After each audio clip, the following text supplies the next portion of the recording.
கர்த்தர் நல்லவர். ஆண்டவர் உங்களை ஆசீர்வதிப்பாராக.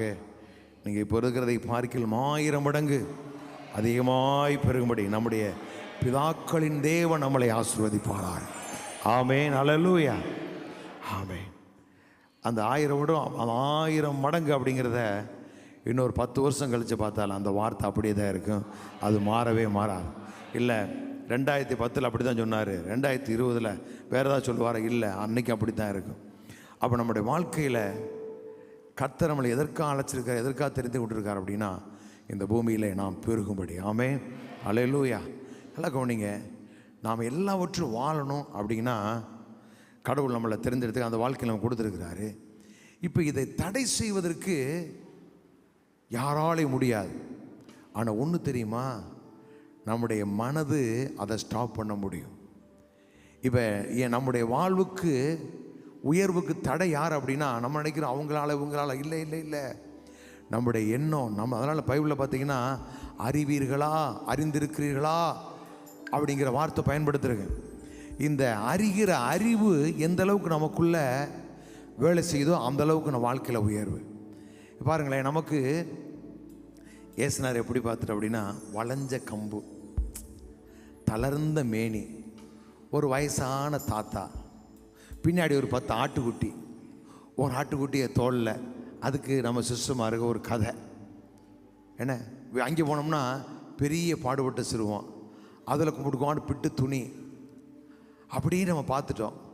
பார்த்து நமக்குள்ள மனசில் என்ன அப்படின்னா, ஏசுனார் மாட்டுத்தொழுவத்தில் பிறந்தார், அவர் ஏழ்மையாக வாழ்ந்தார். யோசேப்புக்கு சத்திரத்துக்கு கூட பணம் இல்லை. ஆமாம், உங்கள் அப்பா தான் போய் கேட்டு வந்தார், பணம் இல்லை.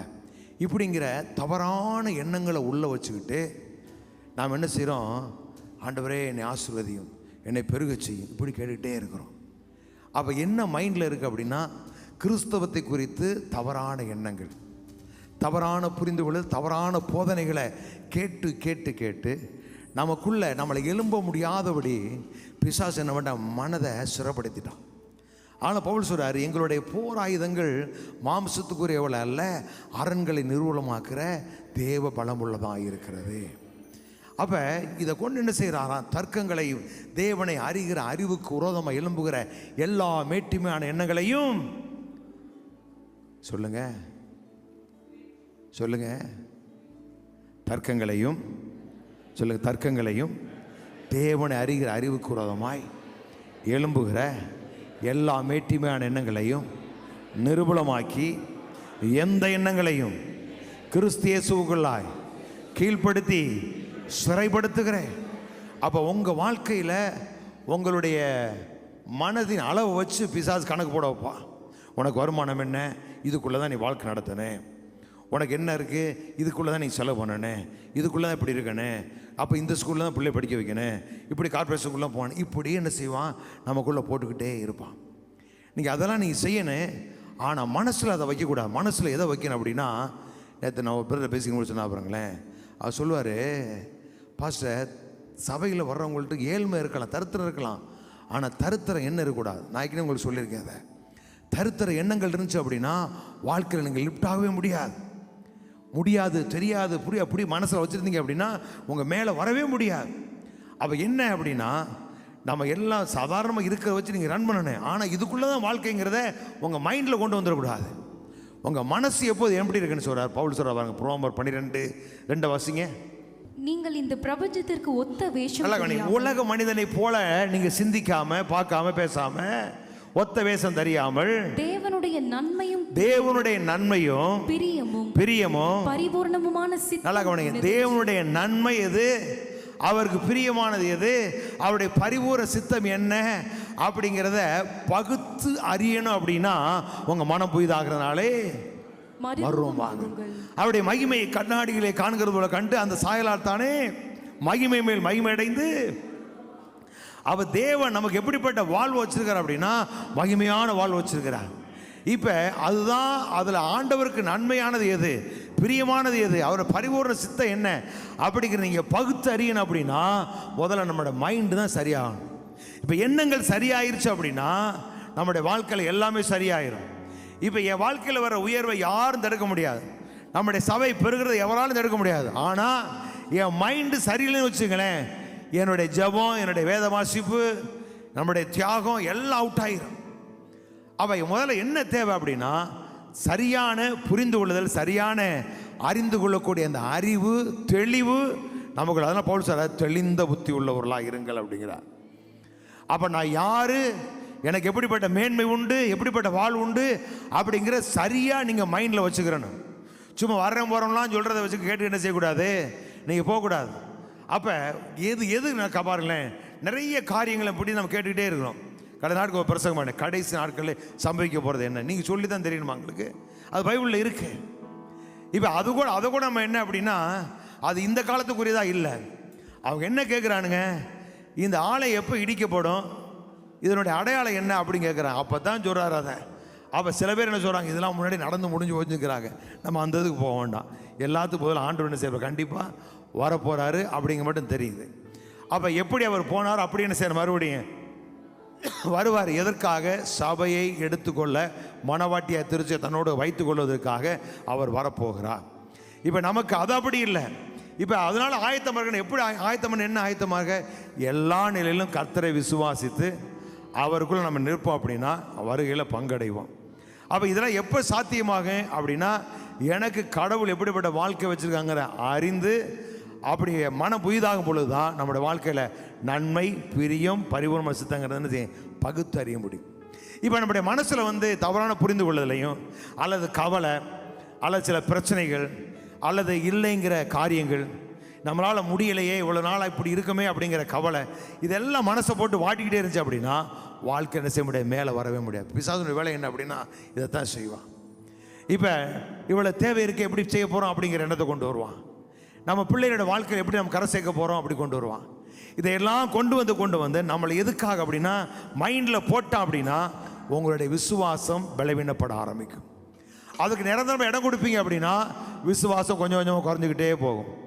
இப்போ நீங்கள் தைரியமாக இருங்க, உங்கள் வாழ்க்கை நடக்குன்னு கடவுளே சொன்னாலும் உங்களால் ஏற்றுக்கொள்ள முடியாது. நல்லா கவனிங்க. இப்போ காலையில் ஃபர்ஸ்ட் சர்வீஸ் 6ஆம் அதிகாரத்தில் யோவானில் பேசுகிறேன். அதில் பின்னாடி போகும்போது பார்த்தீங்க அப்படின்னா ஆண்டவர் கேட்குறாரு, நீங்களும் போய்விட மனதாக இருக்கிறீர்களோ அப்படிங்கிறார். நல்லா கவனிங்க. நீங்களும் போக போகிறீங்களான்னு கேட்கல, போக மனதாக இருக்கிறீர்களோ, டேய் உன் மண்டை எப்படி இருக்குன்னு கேட்குறாரு. இப்போ உடனே சொல்கிறான் பாருங்க, நாங்கள் யாரிடத்தில் போவோம், ஜீவ வாழ்வதற்கு வார்த்தைகள் உம்மிடத்தில் தானே உண்டு.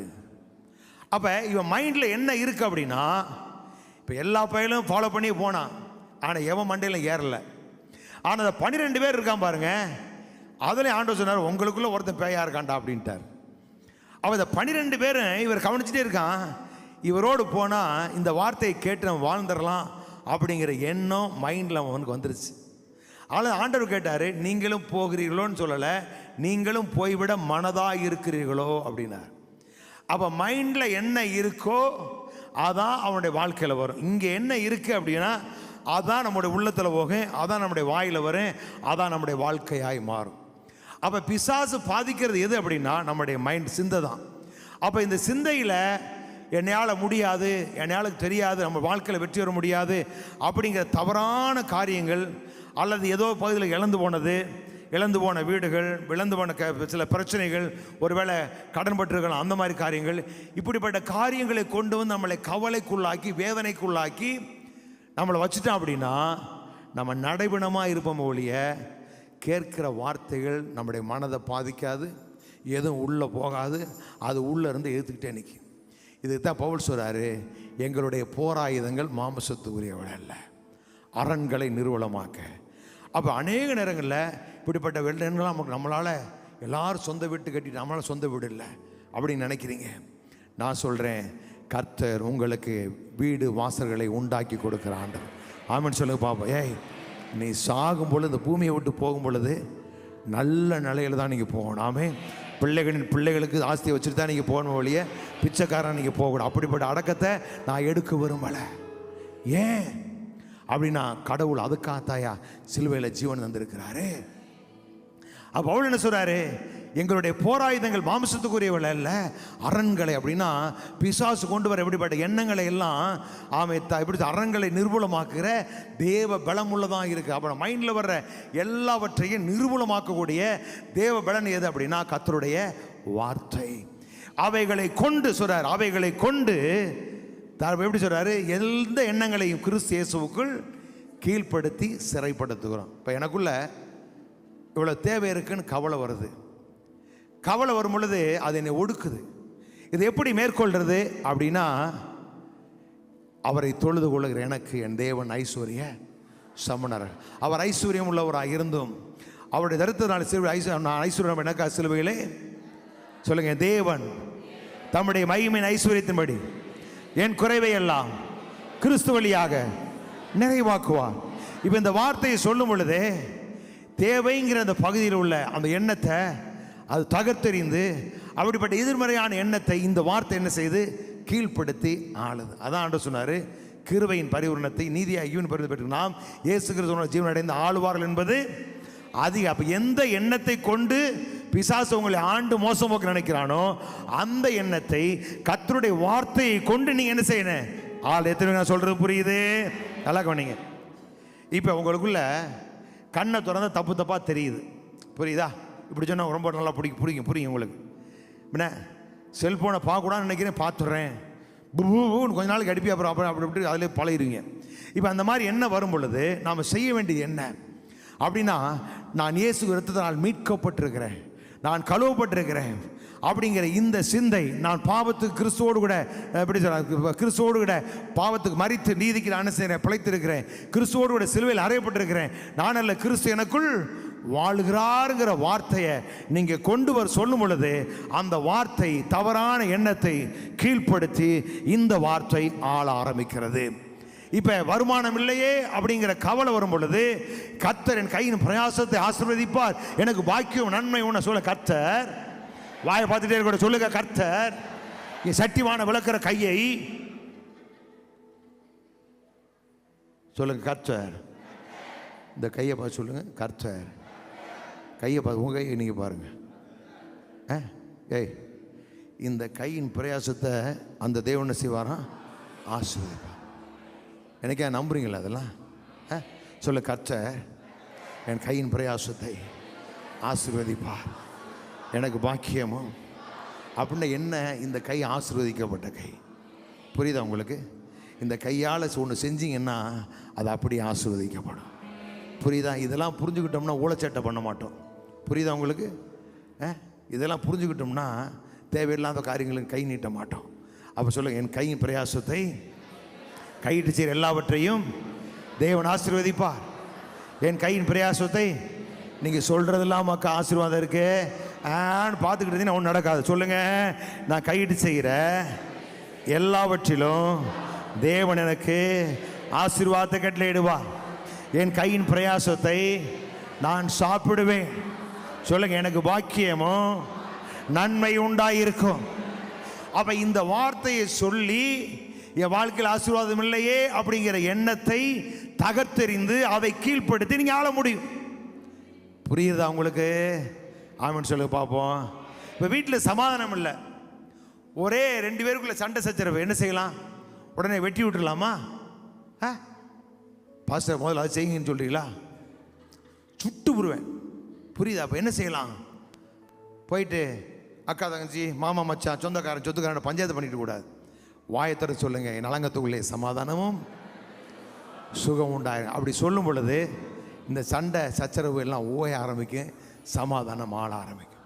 அப்போ என்ன சொல்ல வர்றாரு? எந்த எண்ணங்களையும் அப்படின்னா எது நம்முடைய உயர்வுக்கு விரோதமாக இருக்கிறதோ, அது மேட்டுமையான எண்ணமானும் சரி, இச்சையான எண்ணமானும் சரி, தவறான எண்ணங்களாலும் சரி, கஞ்சத்தனமாக இருந்தாலும் சரி, கஞ்சத்தனம் போறதுக்கு என்னையா வழி அப்படின்னா, அவர் எப்படி தாராள கொடையாரு அந்த மாதிரி நம்ம என்ன செய்யணும், தாராளம் இருக்கணும் அப்படிங்கிறதுலாம் எப்போ வரும்? வார்த்தையை பேச பேச பேசத்தான் வரும். புரியுதா உங்களுக்கு? அப்போ நம்முடைய வாழ்க்கையில் இப்படிப்பட்ட எண்ணங்களை எல்லாம் தேவனுடைய வார்த்தையை சொல்லி அதை தகர்த்தெறிந்து அதை கீழ்ப்படுத்தி இந்த எண்ணத்தினால் உங்கள் மனதை நீங்கள் என்ன செய்யணும்? மாற்றி அமைக்கணும். நீங்கள் மாற்றலை பண்ணலாம். பண்ணீங்களே, நம்முடைய ஆவி ரட்சிக்கப்பட்டுருச்சு, இதை பற்றி நீங்கள் கவலைப்படக்கூடாது. நம்முடைய சரீரம் ரட்சிக்கப்பட போகுது, அதை பற்றி நீ கவலைப்படக்கூடாது. அது இயேசுநாதர் வருகையில் தான் இமைப்பொழுதில் இந்த பாடி மர்வமாகும். புரியுதா உங்களுக்கு?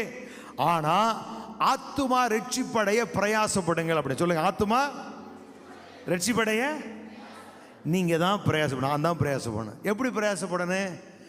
தேவனுடைய வார்த்தையினால நம்முடைய மனதை நீங்கள் புதிதாக்கிக்கிட்டே இருக்கணும். அதுக்காக வார்த்தையை பேசுங்கன்னு சொல்கிறோம். இந்த வார்த்தையை பேச பழைய ஏற்பாட்டுக்கும் புதிய ஏற்பாட்டுக்கு என்ன நான் சொல்லியிருக்கேன். பழைய ஏற்பாடு எல்லாம் வாக்குத்தத்தம், புதிய ஏற்பாடு வரும் பொழுது மகா மேன்மையும் அருமையுமான வாக்குத்தத்தம். என்ன மகா மேன்மையும் அருமையான வாக்குத்தத்தம்? இச்சையினால் நான் கேட்டுக்கு தப்பி திவ்ய சுபாவத்துக்கு பங்குள்ளவர்களாக்குகிற வாக்குத்தத்தம். ஆமென் சொல்லுங்க பார்ப்போம். அப்போ அப்போ பற்றி எனக்குள்ள நிரம்பி இருக்கு, உலகம் எனக்குள்ள நிரம்பி இருக்கு. இதையெல்லாம் மாற்றி அவருடைய திவ்ய சுபாவத்தை எனக்குள்ள உண்டாக்குகிற வாக்குத்தத்தங்கள் தான் புதிய ஏற்பாடு கொடுக்கப்பட்டிருக்கிற மகா மேன்மையும் அருமையுமான வாக்குத்தத்தம். ஆமென் சொல்லுங்க பார்ப்போம். அப்ப பல எண்ணங்கள் உங்களை மோசம் போக்குது. அப்ப நீங்க சொல்லுங்க, நான் கிறிஸ்துவுக்குள்ளாய் புது சிருஷ்டியாயிரு. சொல்ல கிறிஸ்துவுக்குள்ளாய், சொல்ல கிறிஸ்துவுக்குள்ளாய், சொல்லுங்க கிறிஸ்துவுக்குள்ளாய் புது சிருஷ்டியாயிருக்கிறேன். பழையவை ஒளிந்தன, எல்லாம் புதிதாயின. சொல்லுங்க எல்லாம். அப்ப இப்படி சொல்லி சொல்லி சொல்லி சொல்லி உங்க மனதை புதிதாகிட்டே இருக்கணும். நம்ம பாருங்க, நம்ம சில காரியங்களை செய்ய யோசிக்கிறோம். ஆனா தேவனுடைய காரியங்களை பார்க்கும் பொழுது ஆச்சரியமா இருக்கு, ஆச்சரியமா இருக்கு.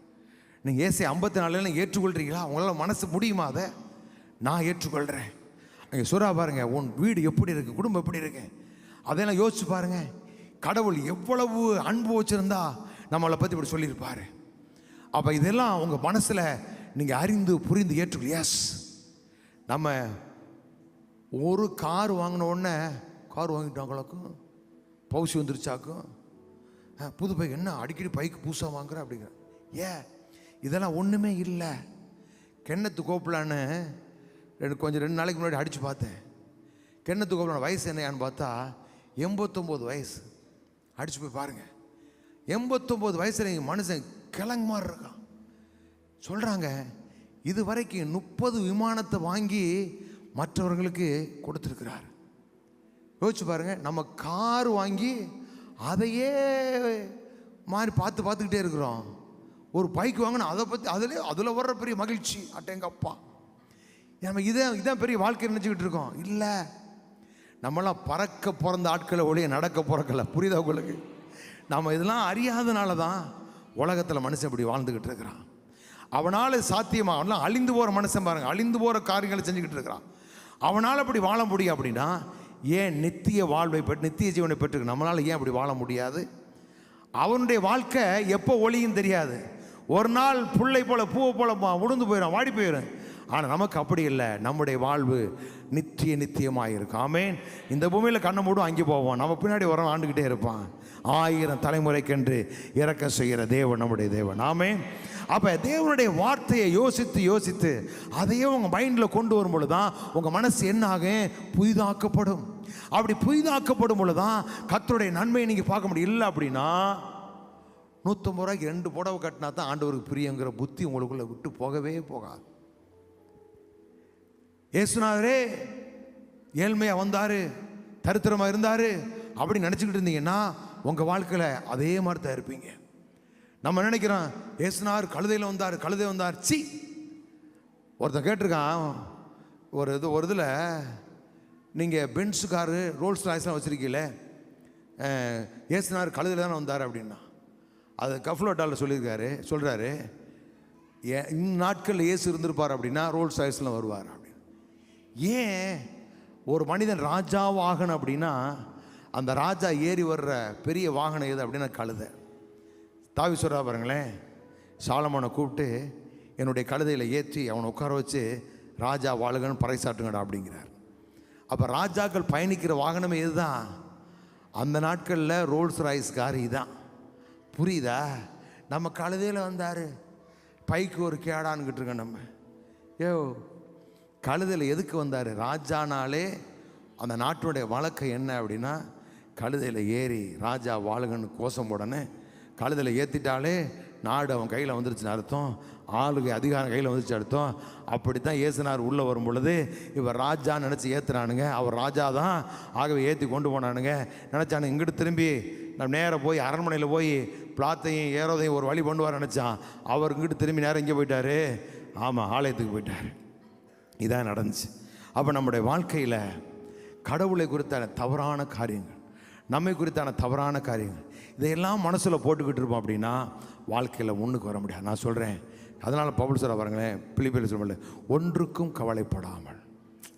அப்போ ஜெபம் பண்ணுறதுக்கு முன்னாடி என்ன செய்யுங்க, முதல்ல கவலையை தூக்கி ஓரமாய் கர்த்தர் மேல் உன் பாரத்தை வைத்து விடுன்னு இருக்குல்ல, ஆங்கில பைபிளில் எரிஞ்சிரு அப்படிங்கிற. ஏன் அது இருந்துச்சுன்னா உடனே பாருங்களேன், இந்த வெடி குண்டு கையில் இருக்குது, தீயை பற்ற வச்சாச்சு, தூக்கி போடலாம் என்ன செஞ்சினேன், விரல் செதறிறேன். அப்போ என்ன சொல்கிறாரு, பாரம் அதே மாதிரி தான், கர்த்தர் மேல் உன் பாரத்தை வைத்து விடுனா என்ன அப்படின்னா, நம்ம பைபிள் அப்படி இருக்குது, ஆனால் ஆங்கில பைபிளில் எரிந்து விடு அப்படிங்கிறார். அதை வச்சிருக்க தாமதிக்க நேரத்தில் அது நம்மளை வேக்காடு வச்சுருவேன். அப்போ அதனால் எந்த காரியத்துக்கும் என்ன செய்யக்கூடாது, கவலைப்படவே கூடாது. சொல்லுங்கள், எனக்கு ஒன்றுக்கும் கவலைப்படாமல் எல்லாவற்றை குறித்து ஸ்தோத்திரத்தோடு கூடிய ஜபத்தினாலும் வேண்டுதலினாலும் தேவனுக்கு தெரியப்படுத்துவான். அப்போ ஜெபம்னா என்ன, தேவனோடு கூட தேவன் செய்த நன்மைகளை நினைத்து அவரோடு நெருங்கிறது தான் ஜெபம். வேண்டுதல்னா என்ன, எந்த கவலை உங்களை ஓடிக்கிட்டு இருக்கு அதை தூக்கி என்ன செய்கிறது, அவர்கிட்ட சொல்கிறது தான். அவள் முதல்ல கவலை நீக்கிட்டு நல்ல ஸ்தோத்திரம் பண்ணுங்க.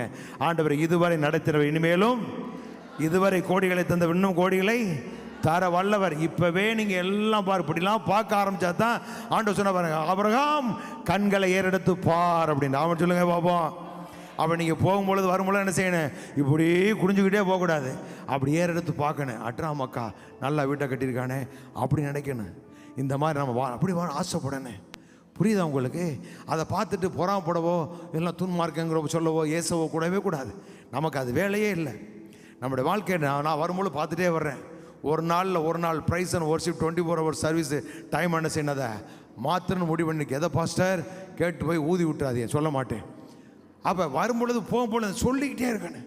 நான் வரும்பொழுது சொல்லிட்டே வருவேன், இந்த சாலை முழுவதும் கூட்டமாய் திரளாய் ஆமாம் ஜனங்கள் என்ன செய்யணும், வரணும், வர்ற மக்கள் பாதுகாக்கப்படணும், எல்லா ஆக்சிடென்ட் ஆவிகளை பயன் பண்ணுறேன், ஏசுவி நாமத்தினால கடை வியாபாரிகளை ரசிக்கப்படணும் சொல்லிக்கிட்டே வாங்க, போட்டுக்கிட்டே இரு. ஒரு நாள் பேய் ஓட நம்ம கொடி பறக்கும். ஆமென் சொல்லுங்க பார்ப்போம். இந்த ரோட்டுக்கு பேர் என்னக்கா, பேரை மாற்றாமல் நம்ம போகக்கூடாது. புரியுதா உங்களுக்கு? நடக்குமா நடக்காதா? அந்த பட்டினப்பாக்கம் ரோட்டுக்கு என்ன பேருன்னு தெரியல, அது முதல்ல வந்து பட்டினப்பாக்கம் சாலைன்னு இருக்கு. இப்போ போய் பாருங்கள், டிஜிஎஸ் தினகரன் சாலை மாற்றி வச்சுட்டானுங்க. தெரியுமா உங்களுக்கு? நான் இருந்தேன் அந்த ஏரியாவில் இருந்தேன். அதுக்கு ரோடுக்கு பேர் பட்டினப்பாக்கம் ரோடு அது. ஆனால் அந்த ரோட்டுக்கு பேர் எம்எஸ் வீட்டுக்கு முன்னாடி கல் இருக்குது. அந்த கல் என்ன கல் அப்படின்னா பார்த்தேன், அன்றைக்கி போய் போகல பார்த்தேன், டிஜிஎஸ் தினகரன் சாலை அப்படின்னு என்னத்தால்.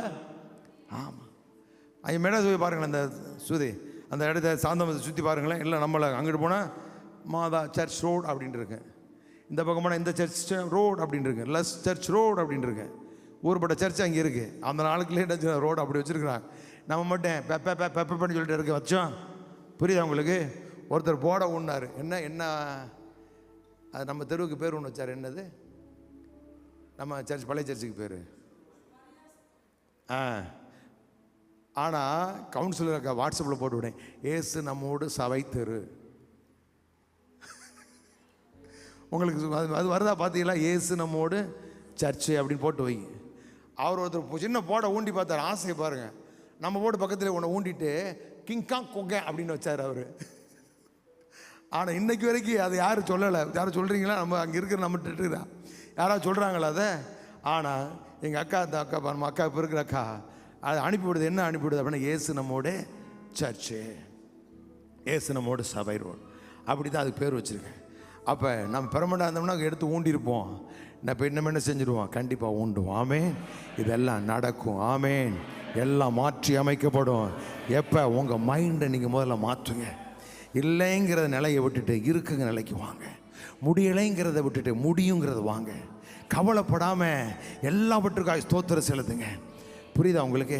வாழ்க்கையில் அப்படி வாங்க. வீட்டுக்காரருக்கா நன்றி சொல்லுங்கள், மனைவிக்கா நன்றி சொல்லுங்கள், பிள்ளைகளுக்கா நன்றி சொல்லுங்கள், இருக்கிறதுக்கா நன்றி சொல்லுங்கள். நன்றி சொல்லி ஆண்டவரை துதிங்க. துதிச்சு மைண்டை முதல்ல புதுசாக மாற்றுங்க. மைண்டை மாற்ற வேதத்தை பார்க்க எனக்கு ஆச்சரியமாக இருக்கு. பாருங்க எப்படிப்பட்ட வாழ்வு கர்த்தர் அழைச்சிருக்கிறார். இதெல்லாம் உங்கள் மைண்டில் வச்சு அதையே நீ யோசிக்கணும். அதான் சொல்கிறாரு, இப்போ உலகத்துக்கு ஒத்த வேஷம் தெரியாமல் அப்படிங்கிறார். உலக மனுஷன் மாதிரி யோசிக்காத, உலக மனுஷன் மாதிரி பேசாத. அவன் அப்படித்தான் பேசுவான், அப்படித்தான் சொல்லுவான். காற்றை பார்ப்பான், அலையை பார்ப்பான். காற்றை பார்க்குற விதைக்க மாட்டான், பைபிள் சொல்லுது. இப்போ காற்றை பார்த்தானா ஒரு நாள் செய்ய மாட்டான், கடலுக்கு போக மாட்டான், விதைக்க மாட்டான். நீ அதை நம்பி போகாத, நீ வார்த்தையை நம்பி வேலை செய்ய. கர்த்தர் கையிட்டு செய்யற எல்லாவற்றையும் சொல்ல, கர்த்தர் நான் நிமிரே, எல்லாம் நிமிரே. இல்லை மைக்கை பிடிங்கிட்டு இறங்கி வந்துடுவேன். இங்கே பாரு, நான் குட்டியை பறி கொடுத்த கரடி பார் நிற்கிறேன். சொல்லுங்க, என் கையிட்டு செய்கிற, நான் கையிட்டு செய்கிற எல்லாவற்றிலும் தேவனை ஆசீர்வதிப்பா, என் தேவனை ஆசீர்வதிப்பா. என் கையின் பிரயாசத்தை நான் சாப்பிடுவேன். வானத்து பணியையும் பூமியின் கொழுமையும் தந்து என் கர்த்தரை ஆசீர்வதிப்பா. யேசுவனுடைய தேவனை போல வேறொரு தேவன் இல்லை. அவர் எனக்கு சகாயமாய் வானங்கள் மேலும் மாட்சியோடு கூட ஆகாய மண்டலங்கள் மேலும் ஏறி வருகிறார், ஏறி வருகிறார்.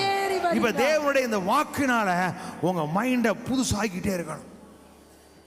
அப்ப வாழ்க்கையில குறைவு இருக்கலாம், ஆனா குறைவா இருக்குகிற எண்ணம் மட்டும் இருக்கவே கூடாது.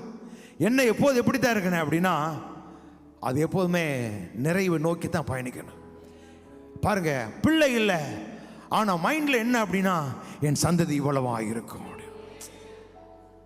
எல்லாம் அவுட்டு. ஆனா எனக்குள்ள பூமியில் அம்சங்கள் எல்லாம் ஆசீர்வதிக்கப்படும்.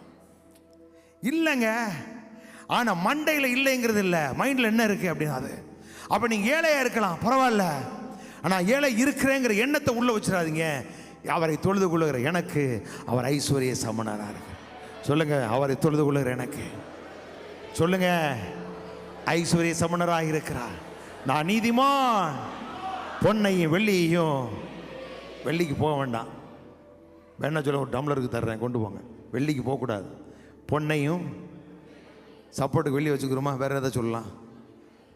பொன்னையும் வைரத்தையும் பெருக பண்ண, எப்படி சொல்லுங்க, பொன்னை வெள்ளியையும் பொன்னையும் வைரத்தையும் பெருக பண்ணுவா, பெருக பண்ணுவா. இருக்கிறத கொண்டு அடவு வைக்க கூடாதுக்கா, இருக்கிறத விற்று தின்று விட்டு மொட்டை கழுத்து தரக்கூடாது, கேட்டால் பிரதிஷ்டையும் சொல்லக்கூடாது. புரியுதா? நான் ரொம்ப நாளாக ஒரு தங்கச்சியை பார்த்தேன், நம்ம சர்ச்சில் தான் இருந்தேன். திடீர்னு கல்யாணம் முடிச்ச உடனே எல்லாம் போட்டுக்கிட்டா. அதுக்கு முதல்ல போட்டிருக்க வேண்டியதானே. அப்போ இல்லைங்கிற நிலைமையில் இருக்கவே கூடாது. இல்லைன்னு இருந்தாலும் இல்லைங்கிற எண்ணம் இருக்கக்கூடாது. ஏழ்மையாக இருந்தால் ஏழைங்கிற எண்ணம் இருக்கக்கூடாது. உங்களுக்கு எப்படி தான் இருக்கணும், பணக்காரங்கிற எண்ணம் தான் இருக்கணும். அப்படித்தான் யாக்கோபு சொல்கிறாரு, டேய் அவன் விசுவாசத்தில் ஐஸ்வர்யவான், இவன் பணத்தில் ஐஸ்வர்யவான். புரியுதா? அவள் பரலோகம் எப்படி உங்களை பார்க்குது அப்படின்னா ஐஸ்வர்யவானத்தை. அப்போ அவர் எப்படி உங்களை பார்க்குறாரோ அப்படி நீங்கள் பார்க்கும் பொழுது உங்கள் வாழ்க்கை அப்படியே மாற ஆரம்பிக்கும். ஆமேன்னு சொல்லி பார்ப்போம். அப்போ என்ன தேவை அப்படின்னா, உங்கள் மனசு என்ன செய்யணும், புதிதாக மாறணும். அவங்க என்ன அப்படி இருக்காங்க, இவங்க என்ன எப்படி இருக்கிறாங்க, அவங்க உடுத்துறதை பார்த்தியா, அவங்க போடுறத பார்த்தியா, நீங்கள் இருந்தால் எனக்கு என்ன வாங்கி கொடுத்திய, இப்படி சொல்லிக்கிட்டே இருக்கக்கூடாது. யார் உடுத்தினா என்ன உடுக்கணும், நாம் உடுத்துறதுக்கான வழி என்ன, அதை பாருங்கள் இங்கே. அப்போ அதை விட்டு இப்படி பார்த்துக்கிட்டு இருப்போம் அப்படின்னா நம்முடைய மனசு என்ன செய்யும், அதையே பார்க்க வைக்கும். அப்படி நீ சில காரியங்களை பார்த்து பேசிகிட்டே இருப்பீங்கன்னா அதிலே நம்மளை உட்கார வச்சுருவான். அதுவே பாரு, இல்லைங்கிற வார்த்தைக்கு இடம் கொடுத்துட்டீங்கன்னா அது நமக்குள்ள பெரிய கவலையை கொண்டு வந்துடுறேன். இப்போ நமக்கு ஒரு பெரிய காரியங்களை தேவை, ஆனால் அது மேலே நம்ம கவலை வைக்க, அதுக்காக நம்ம கவலைப்படலை. அதையெல்லாம் தேவன் செய்ய வல்லவர் அப்படிங்கிறத செய்ய மைண்டில் வைக்கிறோம்.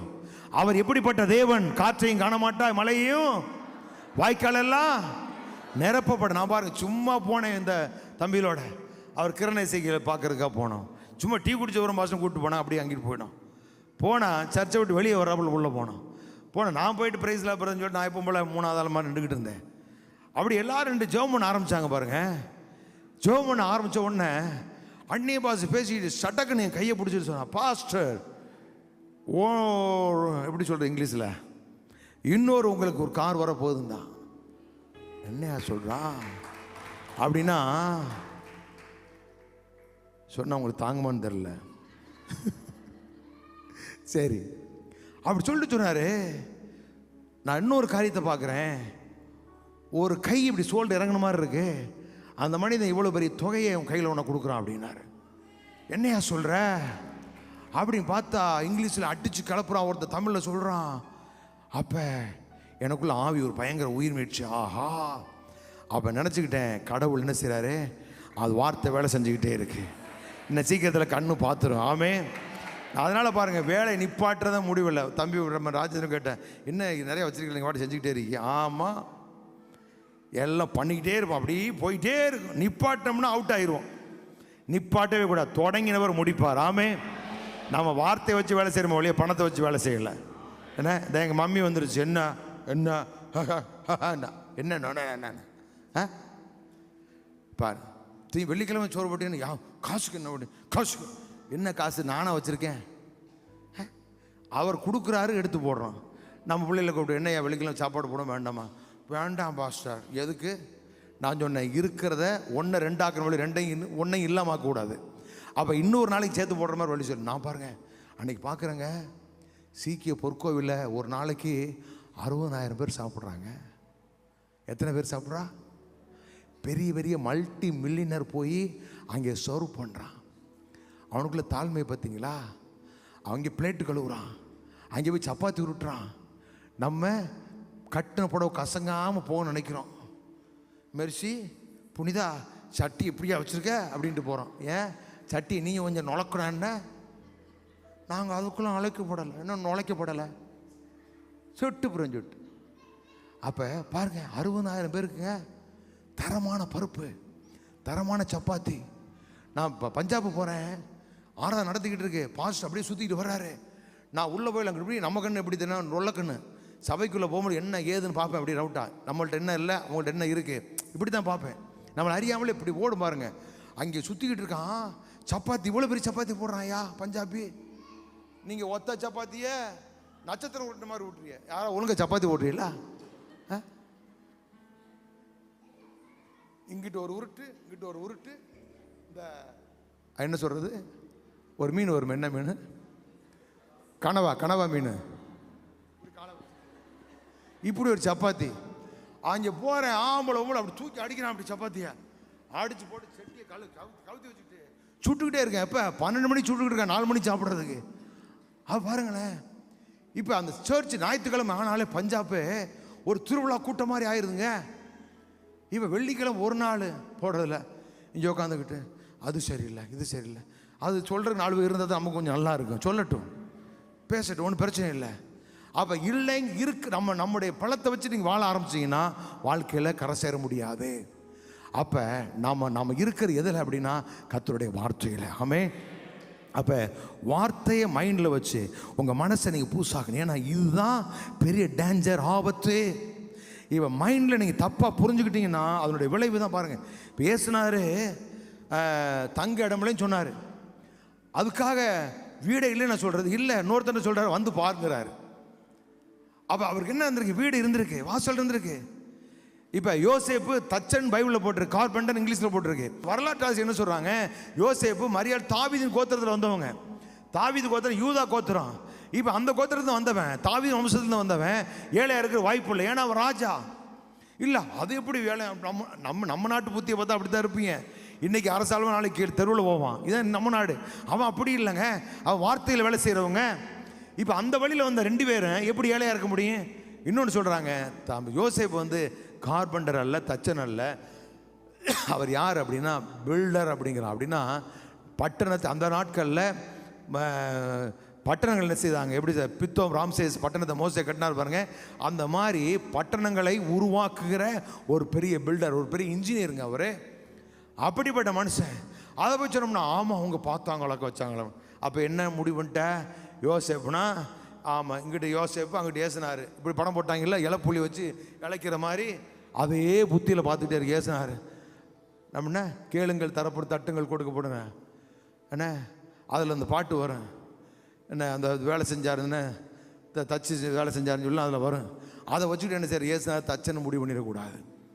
என்ன யோசிச்சு பாருங்கள், அவருடைய அங்கியை கிழிக்க மனசு இல்லாமல் சீட்டு போட்டு எடுத்தான் என் இராணுவ வீரன். யோசிச்சு அப்போனா அந்த அங்கி எவ்வளோ விலையேறப்பட்டார் யோசிச்சு பாருங்கள். அப்போ அவருடைய பிறப்பு எப்படி, அவருடைய வளர்ப்பு எப்படி, அவர் மரிக்கும் பொழுது கூட ஐஸ்வர்யவான்களோட கல்லறையில் அடக்கம் பண்ணப்பட்டார். அப்போ கடவுளை குறித்து நம்ம என்ன முடிவு பண்ணியிருக்கிறோம்? சரி, ஏன் சிலுவையில் அவர் தரித்திரனானார்? நம்மளை ஐஸ்வர்யன் ஆக்கும்படி அப்படிங்கிறார். அப்போ இதெல்லாம் நம்மளுக்கு பைபிளில் இருக்கு.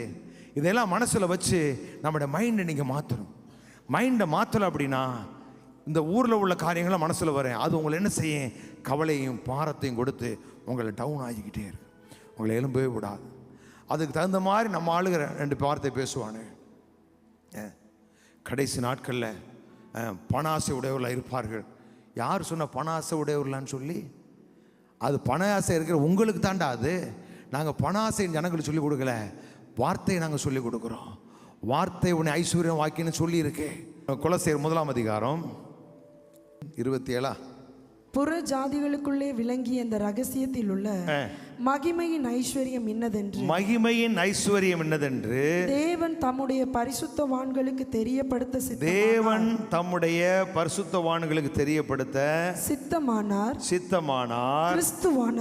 கிறிஸ்துவானவர் மகிமையின் நம்பிக்கையாக உங்களுக்குள் இருப்பதே அந்த ரகசியம். அந்த ரகசியம் நான் வாசிக்கிறேன் பாருங்களேன். ஒரு ஆங்கில T4T அப்படிங்கிற ஆங்கில வேதாகமத்தில், அதாவது யூதர்கள் அல்லாதவர்களை பெரிதும் ஆசீர்வதிப்பார் என்று அறிவிக்கும் இந்த செய்தியை. என்ன செய்தி? புறஜாதிகளுக்குள்ளே விளங்கிய ரகசியம் என்ன அப்படின்னா, யூதர் அல்லாதவர்களை, யூதர்களுக்கு ஆசீர்வாத வாக்குத்தத்தம் இருக்கு. இப்போ யூதர் அல்லாத நமக்கு எப்படிப்பட்ட ஆசீர்வாதம் அப்படிங்கிறாரு? பெரிதும் ஆசீர்வதிப்பார் என்று அறிவிக்கும் இந்த செய்தியை அவர்களுக்கு வெளிப்படுத்த கடவுள் முடிவு செய்தார். இப்போ கடவுள் உனக்கு எப்படிப்பட்ட ஆசீர்வாதத்தை வச்சிருக்கிறாரு அப்படிங்கிறத வெளிப்படுத்த அவர் முடிவு செய்து என்ன செய்கிறாரா? குறிப்பாக யூதர்கள் அல்லாத உங்களில் கிறிஸ்து தம் ஆவியின் மூலம் வாழ்வார் என்று இந்த செய்தி அறிவிக்கிறது. அதன் விளைவாக கடவுள் எவ்வளவு மகிமையானவர் என்பதை நீங்கள் அனுபவிப்பீர்கள் என்று நீங்கள் நம்பிக்கையுடன் எதிர்பார்க்கிறீர்கள். அப்படின்னா கடவுள் எவ்வளவு மகிமையானவர் அப்படிங்க எப்படி அனுபவிக்க முடியும்?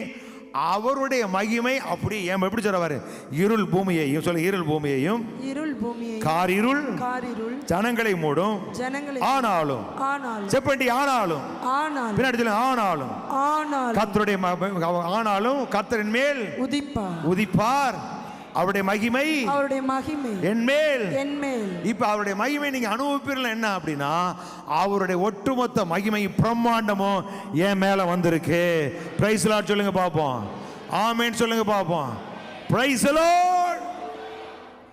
அதான் சொல்றேன். இன்னொரு நம்ம தமிழ் படி சொல்றாரு, மகிமையான வாழ்வு இருக்கு அப்படிங்கிறத நம்புவதற்காகவே கிறிஸ்து உங்களுக்குள் இருக்கிறார் அப்படின்னு நம்மளோட தமிழ் மொழிபெயர்ப்புல இருக்கு.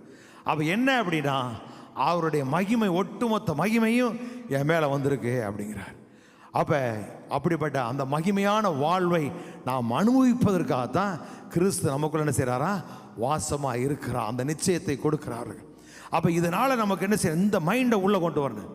வேலைக்கு போகிற இடத்துல உள்ள பிரச்சனைகள், போட்டில் போய் ஒன்றும் வருமானம் இல்லையே, போட்டதெல்லாம் நஷ்டமாகுது, இதெல்லாம் நீ யோசிக்காதீங்க.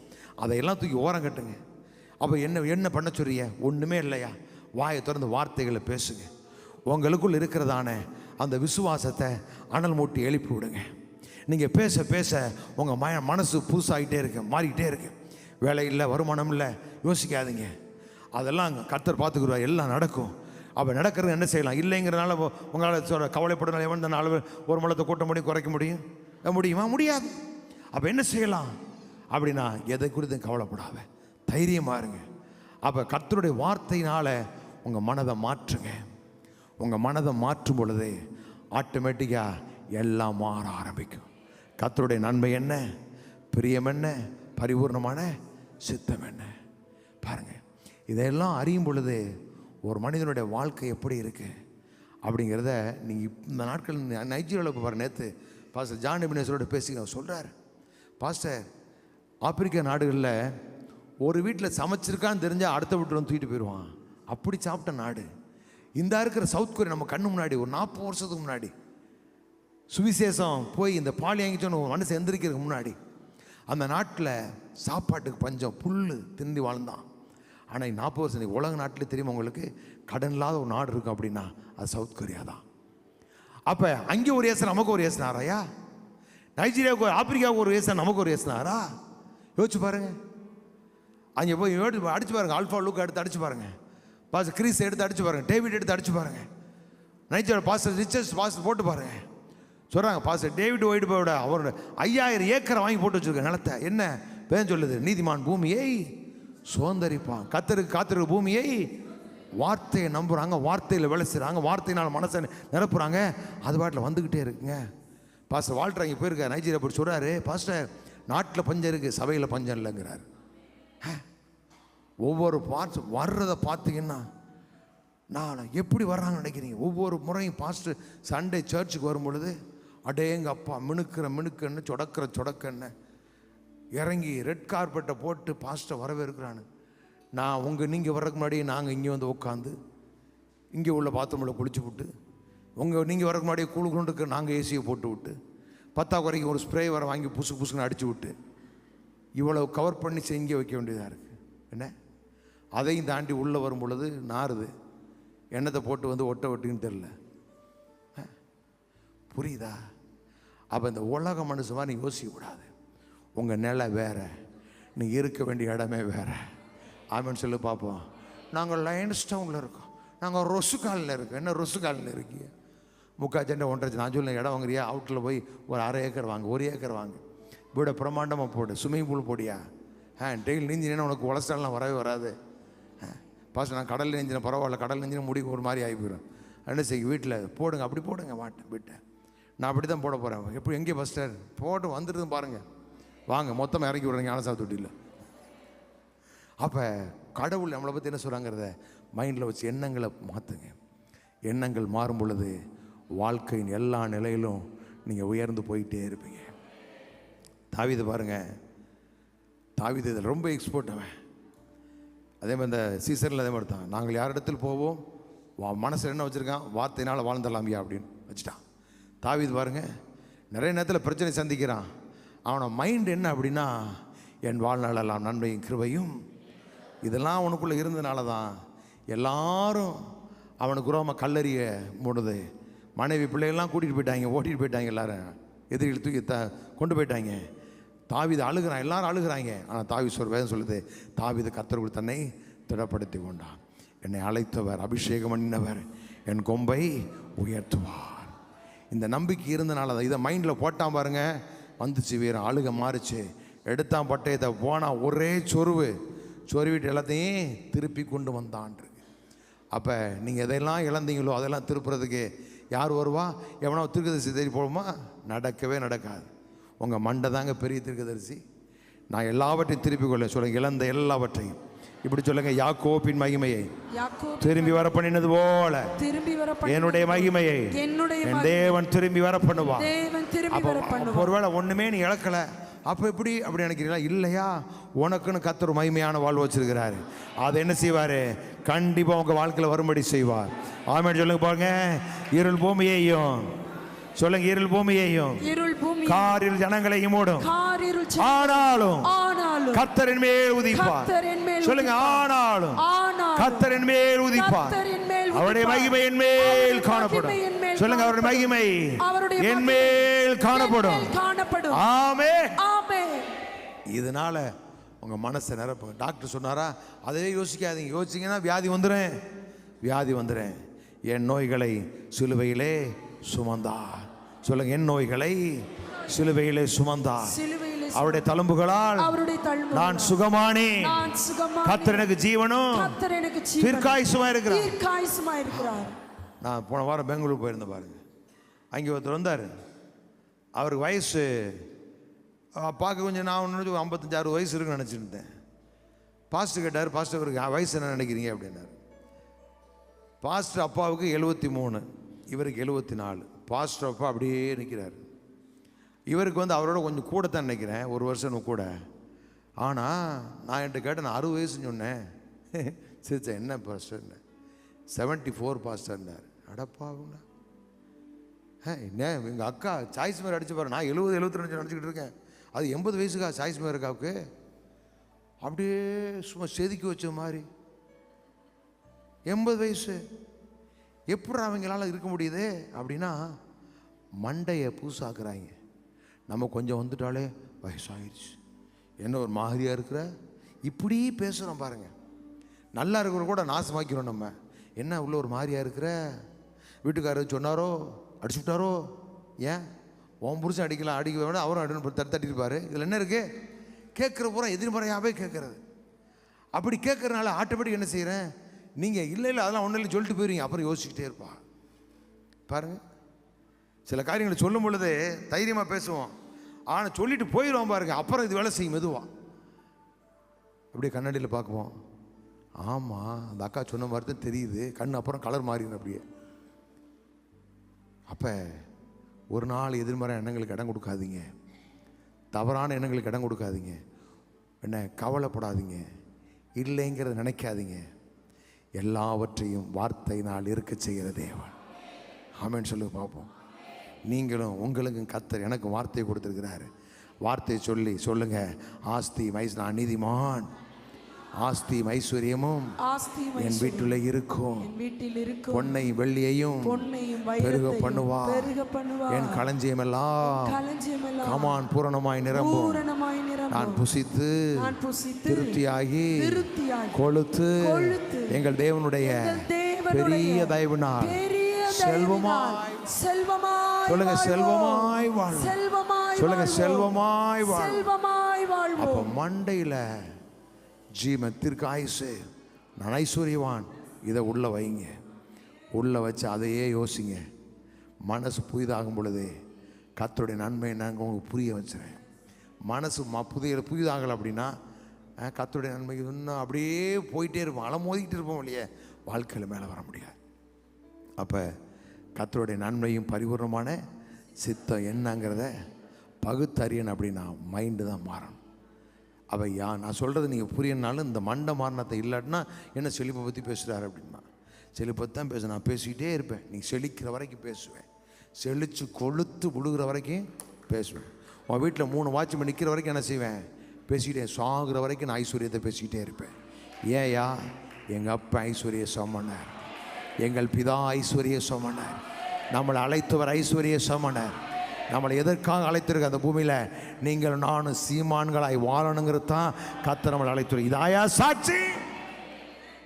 கழுத்தும் தெரியாமல் தலையும் தெரியாமல் ஒன்னோட ஒன்றை ஒட்டிக்கிட்டு திண்டு இந்த அழகுலாம் வீங்கி நாரி நலங்குடைஞ்சு எங்கே ஒரு சபைக்கு போடுறான்.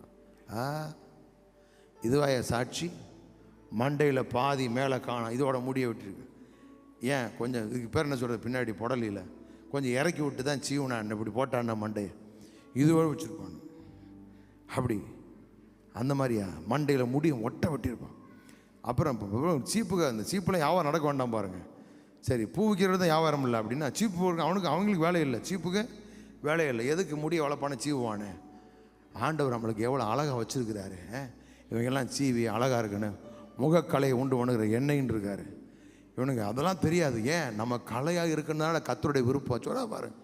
முகக்கலையை உண்டு பண்ணுகிற எண்ணெயா, நம்ம கழுதையும் குதிரையும் வாங்கி போட்டு தேய்ச்சிக்கிட்டு இருக்கிறோம். ஒன்றும் இல்லை, தேங்காய் எண்ணெயில் சூடத்தை போட்டு தேய், முகம் பளபளன்னு இருக்கு. புரியுதா உங்களுக்கு? அதை விட்டு எதையோ போட்டு தேய்ச்சிங்க, சீக்கிரம் தோல் சுருங்கிறேன்.